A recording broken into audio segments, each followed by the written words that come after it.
नमस्कार बच्चे। मेरा नाम जीव रविंद्र है और मेरा कार्यस्थल जेडपीएचएस निट्टूर और मंडल पेद्दपल्ली, जिला पेद्दपल्ली, और मेरा पदनाम भाषा पंडित हिंदी है ना। ठीक है बच्चे, आज हम 10वीं कक्षा के बरसते बादल कविता को पढ़ाएंगे, है ना। देखिए यहाँ बरसते बादल कविता के ये अर्थ हैं, है ना। ये सब देख लिए ना, ठीक है। राइट। ऋतुल कितने प्रकार के होते हैं? हाँ सही है, 6 प्रकार के ऋतु हैं, जैसे वर्षा ऋतु, ग्रीष्म ऋतु, वसंत ऋतु, हेम ऋतु आदि, है ना। हाँ, यहाँ वर्षा ऋतु में क्या होता है बच्चे? हाँ सही है, वर्षा होते हैं, है ना। वर्षा ऋतु में वर्षा होते हैं, है ना। हाँ, यहाँ हमारा पाठ का नाम है बरसते बादल।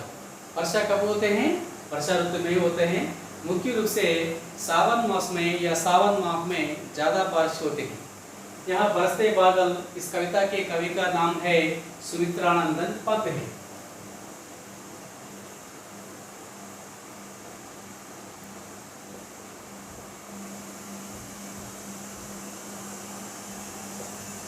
सुमित्रानंदन पद, है ना। हाँ, उन्मुखीकरण। क्या गाती हो किसे बुलाती, बतला दो कोयल रानी, प्यासी धरती देख मांगती हो क्या मेघों से पानी, है ना।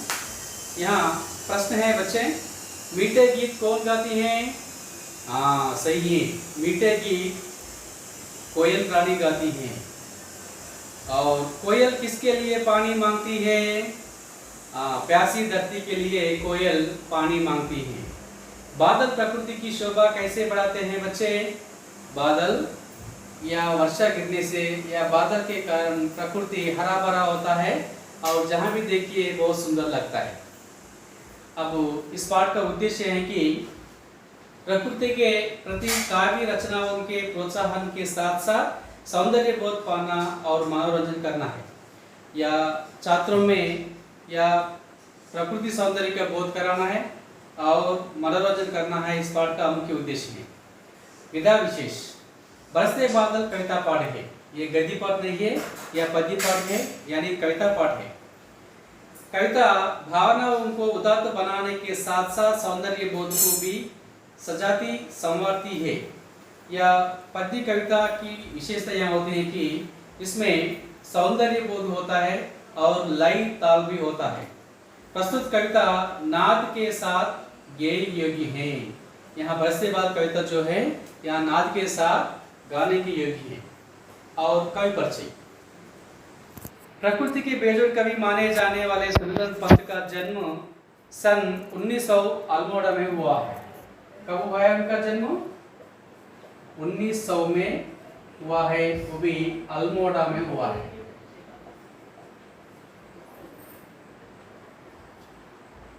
साहित्य लेखन के लिए इन्हें साहित्य अकादमी, सोवियत रूस और ज्ञानपीठ पुरस्कार दिया गया है। इनको ज्ञानपीठ पुरस्कार भी दिया गया है।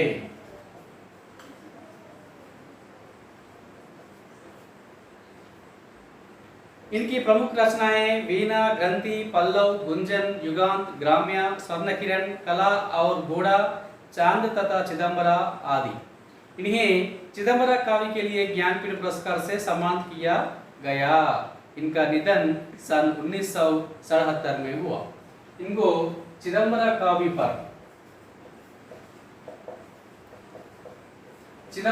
पर ज्ञानपीठ पुरस्कार मिला है और इनका निधन यानी मृत्यु सन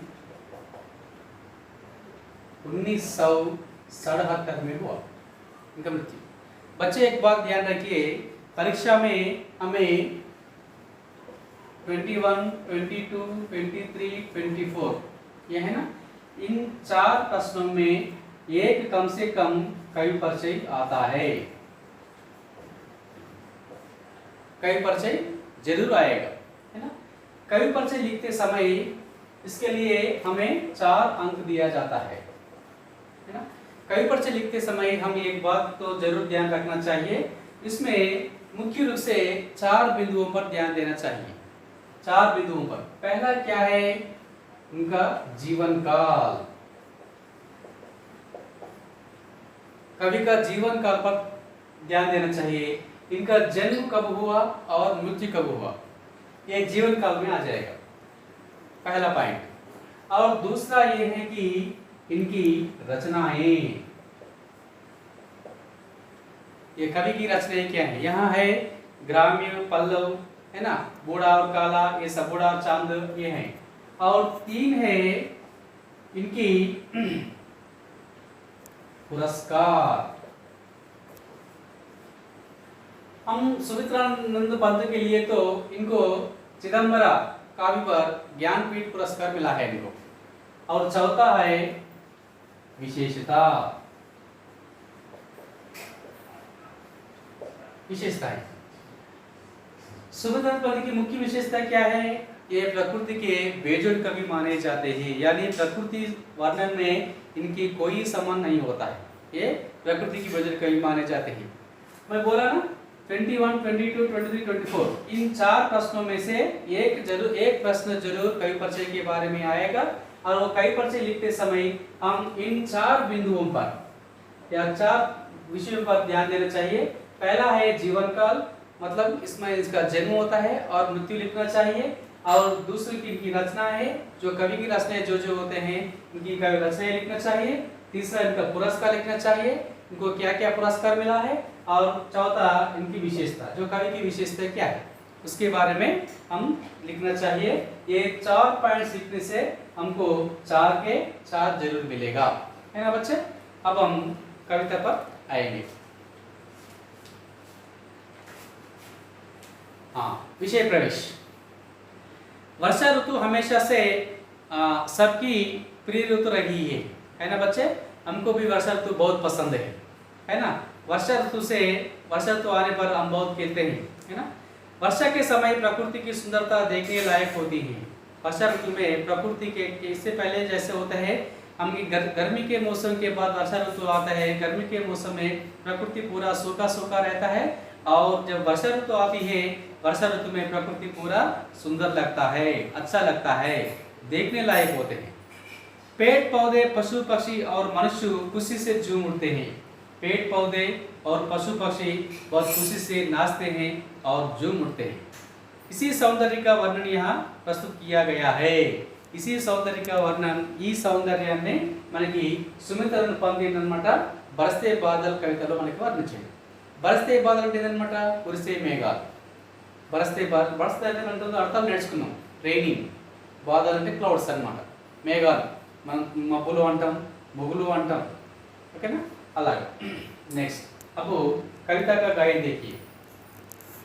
जम जम जम जम मेघ बरसते हैं सावन के, चम चम चम गिरती बूंदे तरुओं से चनके, चम चम बिजली चमक रही रे उर्मे गन के, तम तम दिन के तम में तप सपने लगते जगते मन के, दादर टाटर करते जिल्ली बजते जन जन, म्याऊ म्याऊ रे मोर पीवू पीवू चातक के गन, उड़ते सोन बालक आर्द सुख से कर कंदन, गुमड़ गुमड़ गिर मेघ गगन में बरते गर्जन, रिमझिम क्या कुछ कहते बूंदों के स्वर, रोम सिहर उड़ते छूते वो बीते अंतर भीतर अंतर, धाराओं पर धाराएं जरती धरती पर, रज के कन कन में तृण तृण को पुलका वलिबर, पकड़वारे की दार जूता है मेरा मन,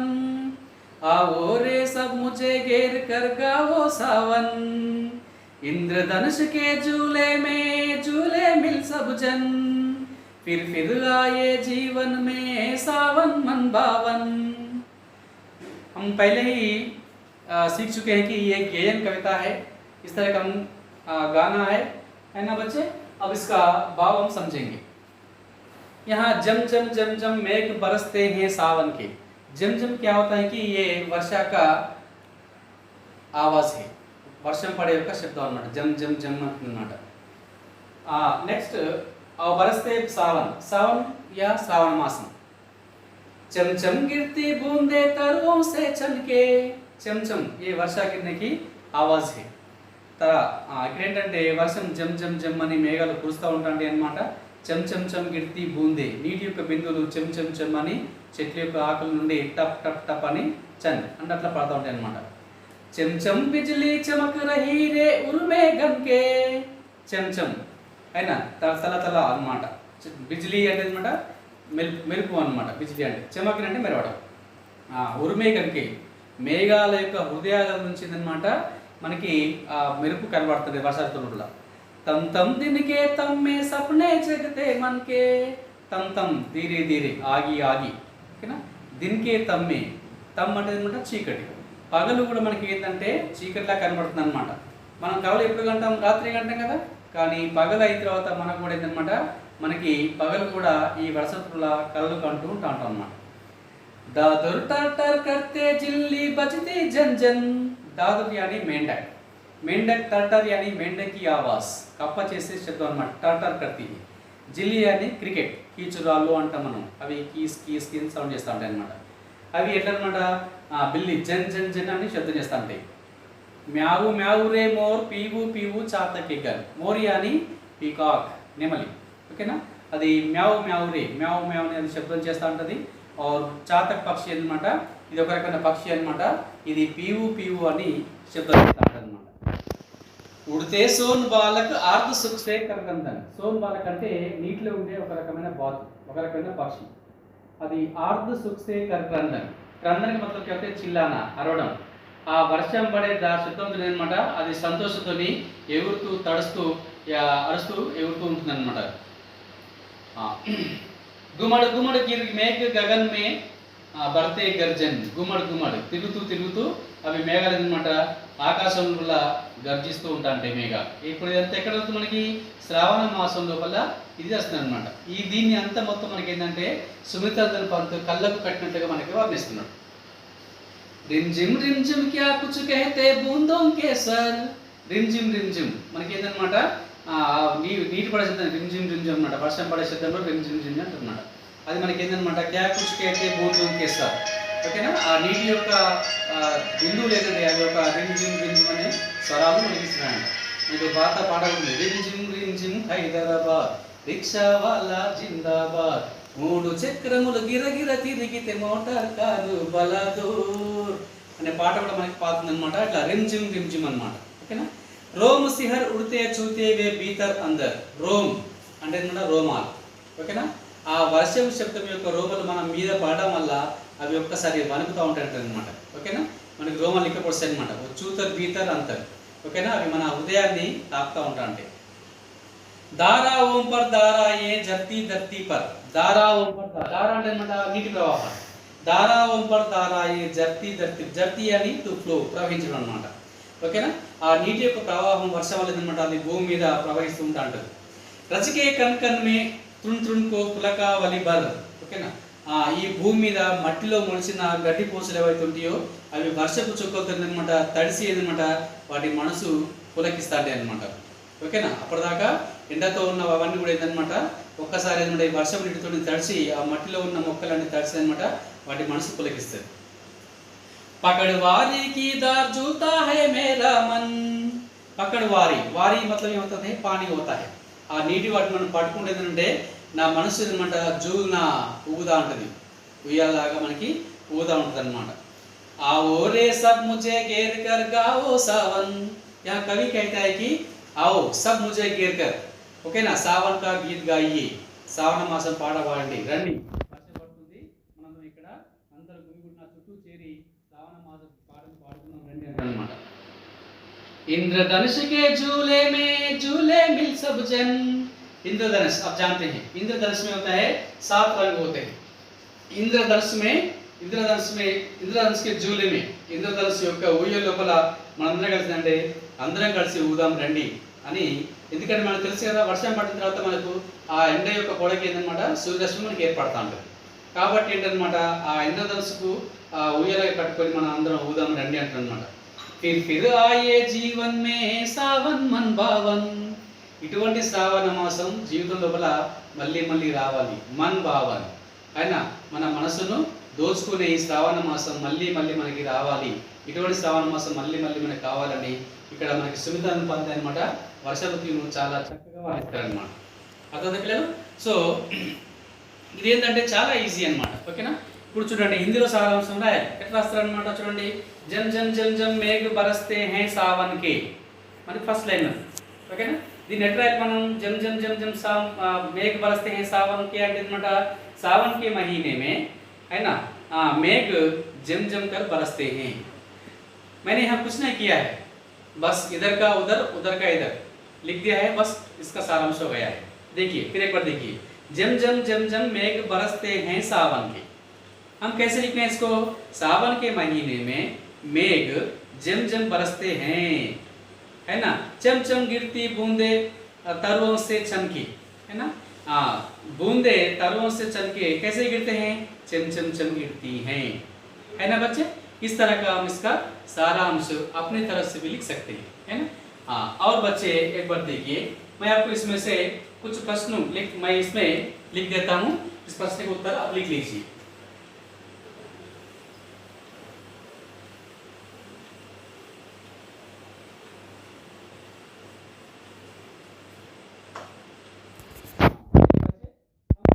से क्या सकते हैं. जम जम जम जम मेघ बरसते हैं ना.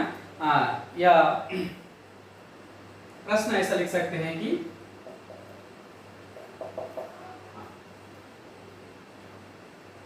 वर्षा ऋतु में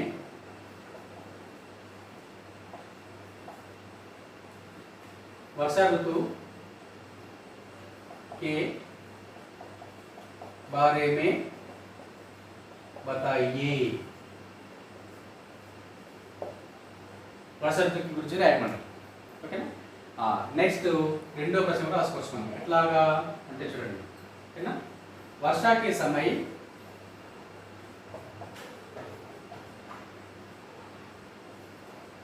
समय है ना पशु पक्षी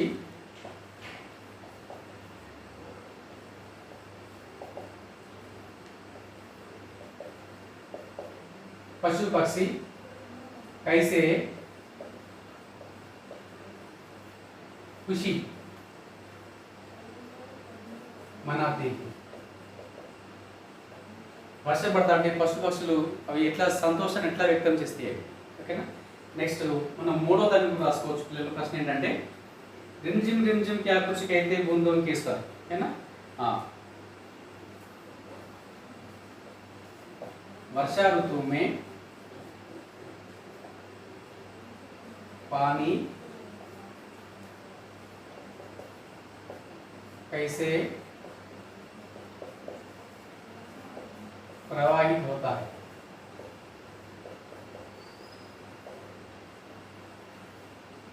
వర్ష ఋతువులో నీళ్లు ఏంటన్నమాట ఎట్లా ప్రవహిస్తాయి. నాలుగో ప్రశ్న ఎట్లా రాసుకోవచ్చు అంటే कवि सावन को फिर पानी को क्यों कहता है.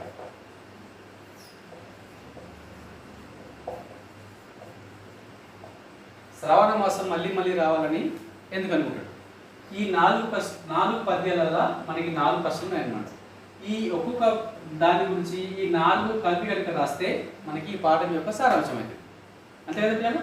సో కాబట్టి ఏంటన్నమాట ఈ మీకు చెప్పిన ఎట్లా రాయాలి. దానికి ఫస్ట్ ప్రశ్న ఉంది మీకు చెప్పాను కదా నేను ఏంటన్నమాట జమ్ జమ్ జమ్ జమ్ మేఘ బరస్తే హే సావన్ కి. సో మరి దీన్ని చేయాల్సింది ఏం లేదు. ఓకేనా. సావన్ కే మహీనే మే మేఘ జమ్ జమ్ కర్ బరస్తే హే అట్లా రాసుకుంటూ పోతే మనకి ఈ మొదటి ప్రశ్న యొక్క ఆన్సర్ మొదటి పద్యం యొక్క భావం మనకి అర్థమవుతుంది. ఈ 4 పద్యాల యొక్క భావాన్ని కనుక మనం కలిపి రాస్తే మనకి ఏమవుతుంది అనమాట మనకి సారాంశం వస్తుంది. ఓకేనా. ఇది దీని యొక్క సారాంశం. ఓకేనా. ఇప్పటిదాకా మనం ఏం నేర్చుకున్న పిల్లలు ఒకసారి చూడండి. ఏం నేర్చుకున్నాం అంటే ఇది మీకు ఏంటన్నమాట ఇది హోంవాక్యం గృహకార్యం. ఓకేనా. మీరు రాసి నాకు ఏంటన్నమాట మళ్ళీ నాకు వాట్సాప్లో పెట్టాలి. ఓకేనా పిల్లలు. నా నంబర్ ఇది.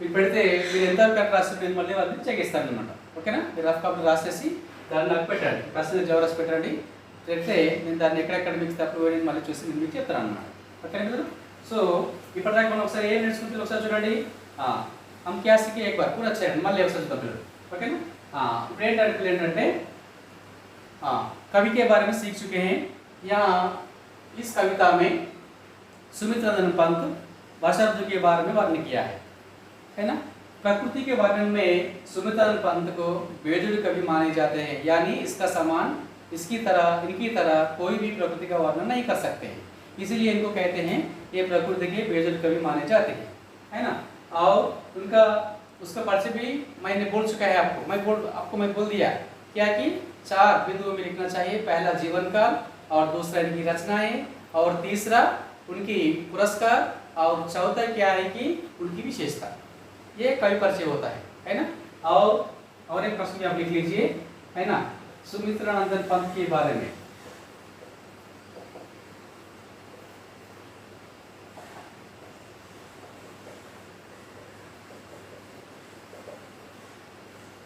आप क्या जानते हैं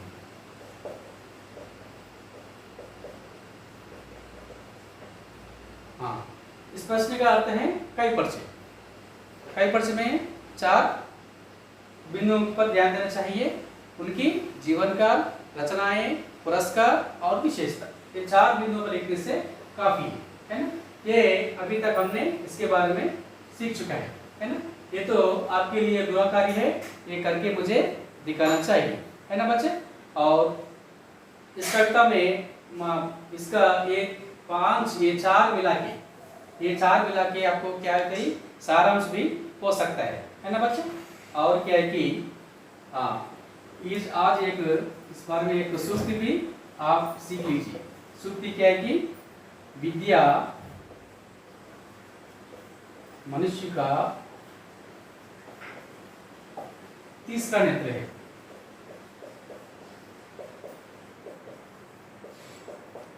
विद्या मनुष्य का तीसरा नेत्र है ये सूक्ति है ना అంటే ఏంటన్నమాట ఆత్మీకు మనిషికి ఎన్ని కళ్ళు ఉంటాయి ప్రతి జీవికి 2 కళ్ళు ఉంటాయి కదా కానీ ఇక్కడ మనం విద్య కనుక నేర్చుకుంటే అది మనకి అదనంగా ఒక కన్ను అన్నమాట జ్ఞాన నేత్రం है ना విద్య అనేది మనిషికి ఒక మూడవ కన్ను లాగా కాబట్టి పిల్లలు విద్య మనం నేర్చుకోవాలి है ना बच्चे राइट ये तो सूक्ति है ना बच्चे पाठ को आपको कैसे लगा अच्छा लगा ना फिर हम बाद में दूसरे और एक पाठ के बारे में हम पढ़ाएंगे ठीक है ना बच्चे राइट